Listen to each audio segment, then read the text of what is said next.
It is a lot. I feel incredibly well supported, and I feel like part of what I'm trying to build is as diverse an experience as I can cultivate. And I don't know that honestly, I don't know that I would be as invested in this project, although I have tremendous respect for Chris Moore, and I think that the formula that he's constructing with this idea is really innovative and exciting. But the fact that it's in Pittsburgh and the fact that it brings me back to the place where it all began for me is huge. And I know how much hometown pride there is here. I grew up with it. It inspired me. It supported me. It nurtured me, and in so many ways allowed me to succeed to the degree that I'm able to come back. And that cycle, as I get older especially, is something that's incredibly important.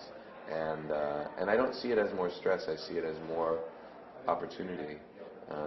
And again, if I didn't have my producing partners and if I didn't have people that I trust implicitly helping me, I would never be able to do it. So that's all part of it. But I love that it's here, and I love that it brings me back home. I'll come back to that in a minute. But you chose to come here today. This is the last week. It is in my play. Yeah. Last Menagerie. Yeah. And that has to be emotional for you on a number of different levels, and yet you still took time out to do this. What is this last week going to mean for you playing Tom? Oh, wow. I don't know yet. It's been part of the reason why I came today is because it's literally the only time that I could come in my schedule. I start another job as soon as I finish the play, which is overwhelming in a lot of ways because I don't have the luxury of allowing the end of the play to really settle and to process it in the way that I would if I wasn't going right into something else. So I feel like I'm kind of in overdrive a little bit right now. I've been working on this play for over a year. We had 5 months between when we did it in Cambridge at the ART and when we did it on Broadway, but it's been a part of my life for over a year now, and one of the most profound experiences I've ever had creatively. And I think seeing it end is going to be really difficult, but I think that it's after it ends that all of the things that it will have taught me can start to take root and reveal themselves to me, because it's hard for that to happen when you're in the middle of something. I think it's only with time and perspective that a lot of those deep creative lessons are able to take shape. A New York Times critic called you the best Tom he had ever seen. I wonder how many he saw. I won't ask him that. Look, we've been incredibly supported in this production. It's been from the beginning when it was only the creative process all the way through to sharing it with audiences and exposing it to critical opinion has been a joy, and I know it doesn't always happen that way. It's my first Broadway show.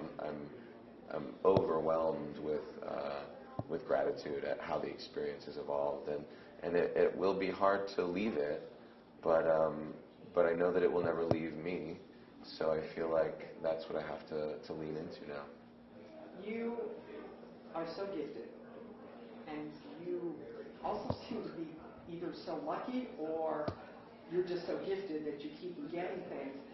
Your first television series was Heroes.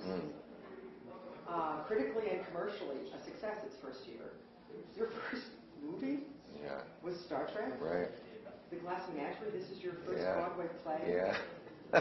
You have a production company that has produced All Is Lost. Mm-hmm. By the way, this is an aside. This is not. You were robbed, just robbed. Peter Travers said the same thing that I thought. Robert Redford should have been nominated for an Oscar. It's a travesty that he was. Well, there's. This is off camera. That's, I had to say. Yeah, I appreciate it. There's so many factors that go into that, But I don't disagree. I think his work in that film was just so incredible, and not to take away from any of the fine actors who were nominated for Oscars, but I was disappointed that he wasn't. But it's about many things, and the work remains. And anybody that sees his work in that movie, I think, would echo your sentiments, at least in terms of the level of excellence.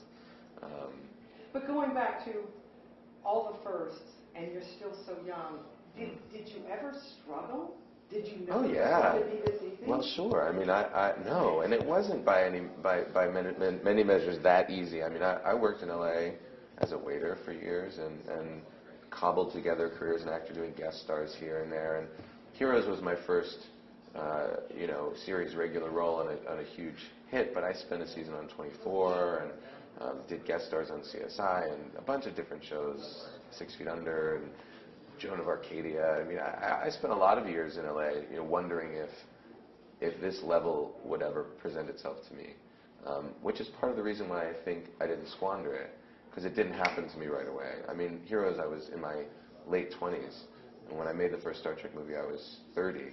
But you look at some of the celebrities that are being thrust into the limelight now in their late teens and early 20s, and it's a much slipperier slope. And I'm very grateful, actually, that my experience evolved the way it did, because it allowed me to build a foundation.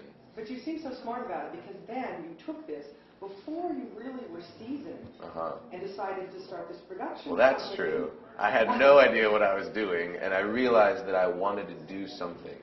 And I figured that if I took that exposure that Heroes and Star Trek afforded me, I knew that as an actor alone wasn't necessarily sustainable. Maybe it would be. Maybe I'd be able to build a career for myself, but there were no guarantees. Whereas if I created an infrastructure for myself to have more of a hand in the stories I tell, then I can generate that as long as I need to. That's something that I can perpetuate as long as I have ideas. So it's not about power, it's about creative license? I think so. I mean, for me, I wasn't interested in power at the beginning. I mean, power is an interesting concept. It's an interesting notion, and it evolves as your level of exposure and experience and resources evolve with you. But it was certainly never a power play in the beginning. In the beginning, it was more of a playground. I felt like, well, I can do this. And I had people that were interested in doing it with me who I had known for years. Both of my producing partners I've known since I was in my teen years. So, so there's an implicit trust that we're as interested and invested in each other's success as we are in our own. And not only success, but happiness and well-being, and creating an environment in which those things are achievable. So those were the things that incentivized me early on. And then power does come into play, of course, eventually, but it's not the primary goal.